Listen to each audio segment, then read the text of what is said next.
We want to go ahead and jump in with our first guest because we do know, obviously, over the past year, you've been such a great voice of reason and explanation for all of us in our audience because you are the medical professional, Dr. Jamie Taweel from the internal medicine specialist from the Grand River Medical Associates. And we always appreciate your view on all of the things that are going on.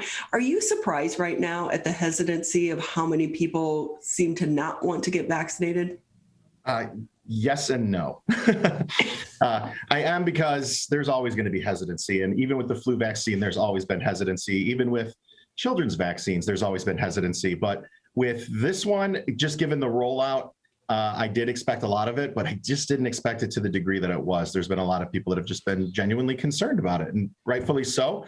Those concerns are real, and they should be addressed rather than just ignored. People have been kind of marginalizing people that have concerns about the vaccines. You know, there's one thing where someone says, you know, I get two types of people. Some people want to, you know, I want to wait and see kind of how this works and see how people have been responding. And then there's other people that are just flat out no. So, you know, you're going to expect some of it, but not that much, you know. But now, especially with the Pfizer, it is expected the CDC is going to come out probably tomorrow to approve, or later today, and then maybe as early as tomorrow, kids 12 to 15 years old will be able to get the Pfizer vaccine. Your thoughts on that? Because if we're seeing the hesitancy in adults, it'd be interesting to see if parents want to get their kids vaccinated. Exactly. And I think since adults are going to be responsible for getting their children vaccinated, I expect those rates of what's the word I'm looking for, the rates of people that are going to get vaccines will pretty much mirror children and adults, you know, clearly.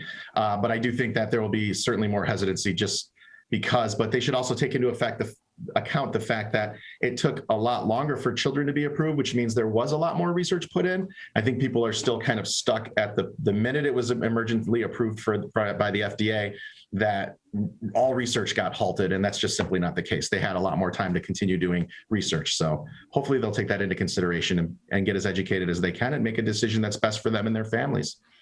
So it's been a while since I've had to be vaccinated as a kid to go to school. But back when we were growing up, there were certain vaccinations you had to have, you know, your mumps and various other things. So where does that stand now? Can parents opt out of getting their kids vaccinated if they want to go to public school? I'm not quite sure about. So you can opt out of the vaccine, clearly. I mean, it's not FDA approved for general use, so therefore people can't be compelled for it. It's still considered, given the fact that it's emergency use, it's still considered an experimental drug, not necessarily, I mean, not by word, but by technicality, so to speak. From the best of my knowledge, the military still can't compel its members to take the vaccine, given the fact that it's not considered widely FDA approved. That being the case, you do have the ability to say no to the vaccine. You can't compel anyone to do it. Now, will private industries such as schools, private schools can certainly enact those types of things, saying, look, if you're not vaccinated, we're not going to take you. I'm not quite sure about public schools. I don't think that's possible yet, but please don't quote me on that. Yeah, and I think that some schools have even changed their policies through the years as well with other vaccines that aren't COVID related. Yeah, and it's definitely a sticky situation. I think you have to sign a bunch of waivers, and I'm not quite sure, and I don't want to speak on something I'm not 100% knowledgeable of, but I do know that there are people that are not going to get their children vaccinated. And mind you, this is 12 and above, so we're not talking elementary school, things like that. But in grade, middle, and high school, that can still be an issue for people, and unfortunately, that's going to be the case. So do you anticipate that doctors' offices such as yours will start to receive the vaccine because, the supply has overreached the demand right now? Hopefully, the Johnson & Johnson rep that I spoke with I'm trying to get to provide the vaccine for my office, has informed me that until it becomes FDA approved for general use rather than emergency use, it's limiting my ability to purchase it as it were a medication on the market. So that's kind of stymied me in my ability to provide the vaccine. And bigger corporations that have made deals with the government, such as Myers, CVS, pharmacies, hospitals, they are able to get the vaccine provided to them through that means for emergency use. So it's not quite for market yet. It's not for sale. People are receiving the vaccines for free, getting Uber rides for free. It's still going to be a little bit of time before I'm able to get it and people are able to get it, and it can be something that's billed rather than given for free. But I don't even think that'll be the case. So. I will say, I'm going to admit something here. I went down to the ballpark last night to the Tigers game, and I remembered, because last week I got my J&J shot at Ford Field, and I was like, oh, free parking. I was like, it's a block away, and of course there's a sign, no baseball fans. I was like, yeah, whatever. My tax dollars are paying for this parking anyway. Right. And so then of course we cut through Ford Field, and they're like, here for your second dose? Yeah. And then I had to maneuver my way through Ford Field to try to get out, and got lost. And nice work. I will say it wasn't worth it. I probably should have just paid the $30 for parking. So were you at the game? Was it, if you're at Ford Field, that's considered, you were outdoors, correct? Is that, yes. were you allowed to not wear the mask given the circumstances?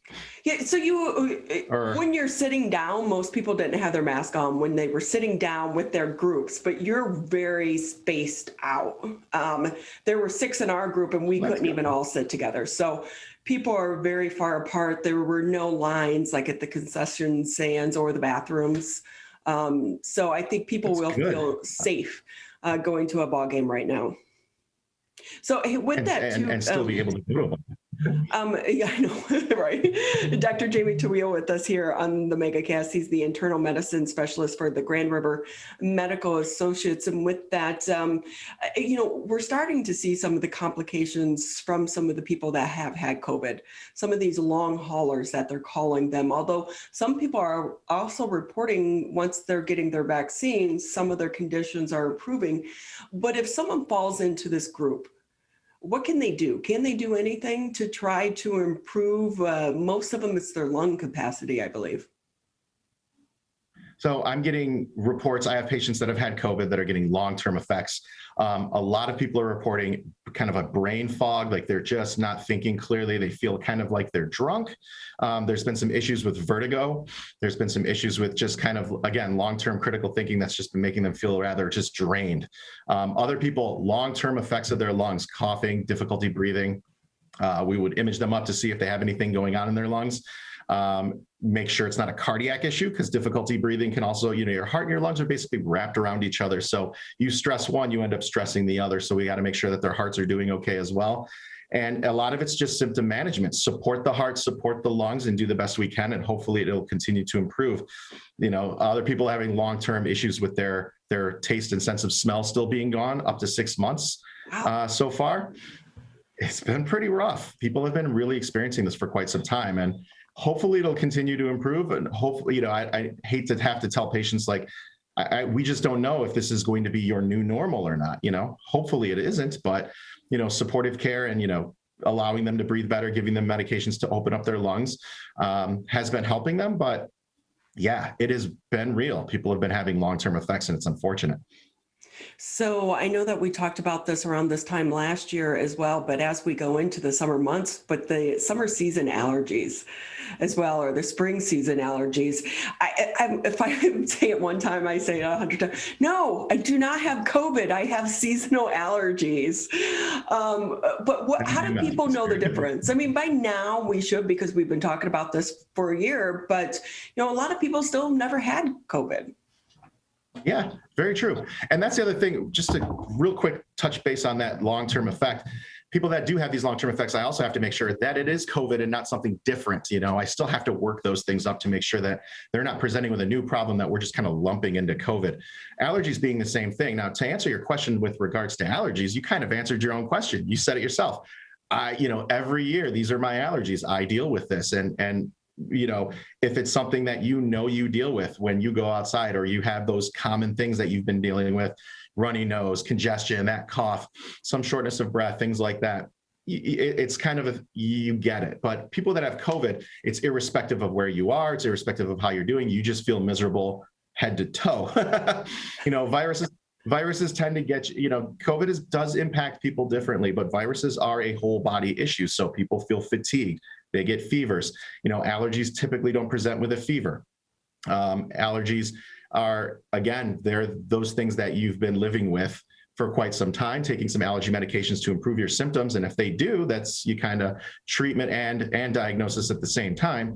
But COVID tends to be a little bit more aggressive. It's rather sudden. It hits you. It's something you haven't experienced to a degree before. And that's usually how you tell the difference. Most patients always tell me the one thing I hear all the time: I know my body. And so they know, and if it's their allergies or if it's something and they'll come in and they'll say, I know my body, and this is not what I experience usually, and something's different.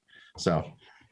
Dr. Jamie Taweel with us here on the MegaCast. He's the internal medicine specialist for the Grand River Medical Associates. And just another minute or two here with you on the show. And so as we start to go into the summer season, the good thing is we do know that more and more people are going to be outdoors. Fingers crossed. We had a great summer that we did last year as well with such nice weather. But when the governor is talking about trying to reach that 70% herd immunity, there's still a lot of debate around these numbers and that terminology, herd immunity.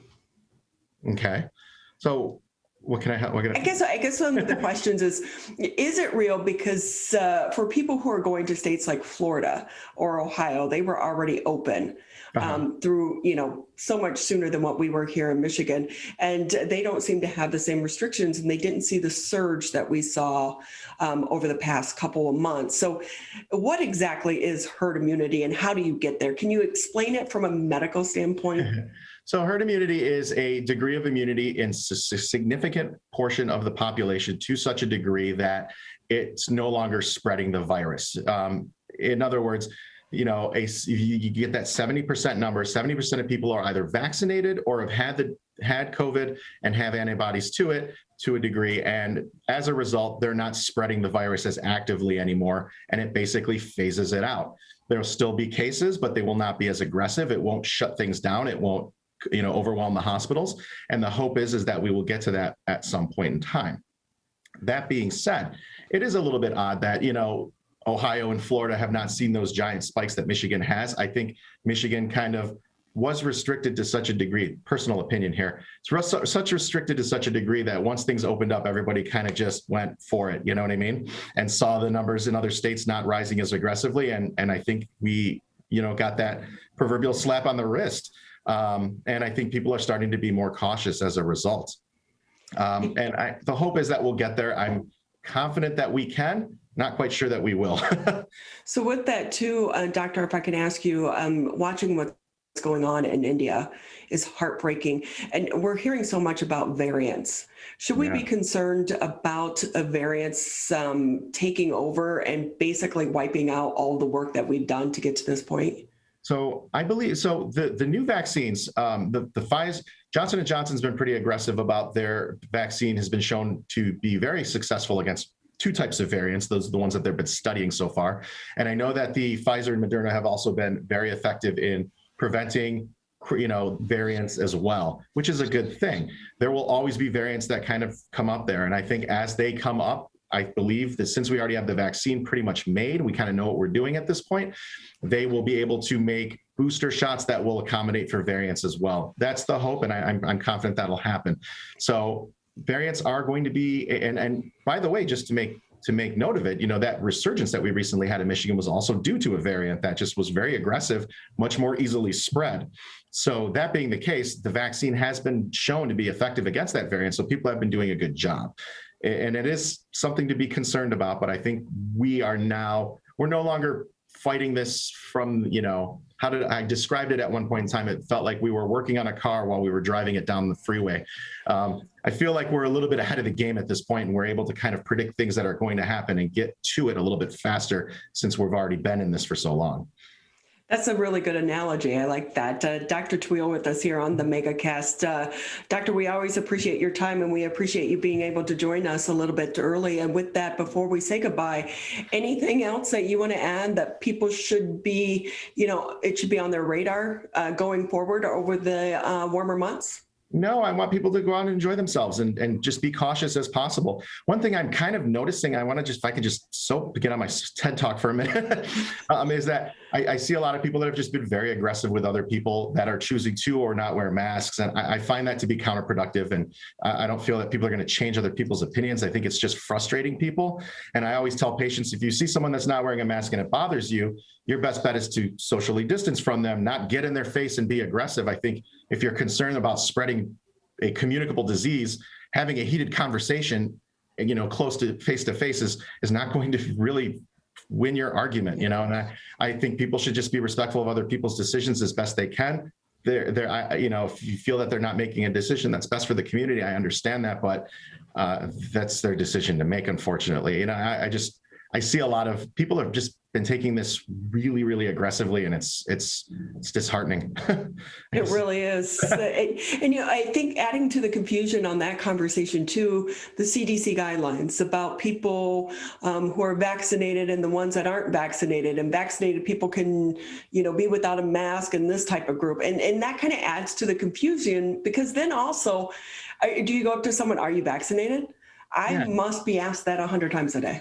How do you know? And it becomes difficult. I just think it becomes a mess, and I understand that. And people that don't want to get a vaccine and don't want to wear a mask, I disagree with it. My office, if you don't wear a mask, you can't come in. That's just the bottom line. I think businesses are going to do their best to restrict that. I don't think it's the job of people to just, again, harass other people. I don't think we should be harassing each other during this time. Stress is high enough. Right? And hopefully the CDC will open things up a little bit more, and we'll hit that magical number, and we can just start living our lives.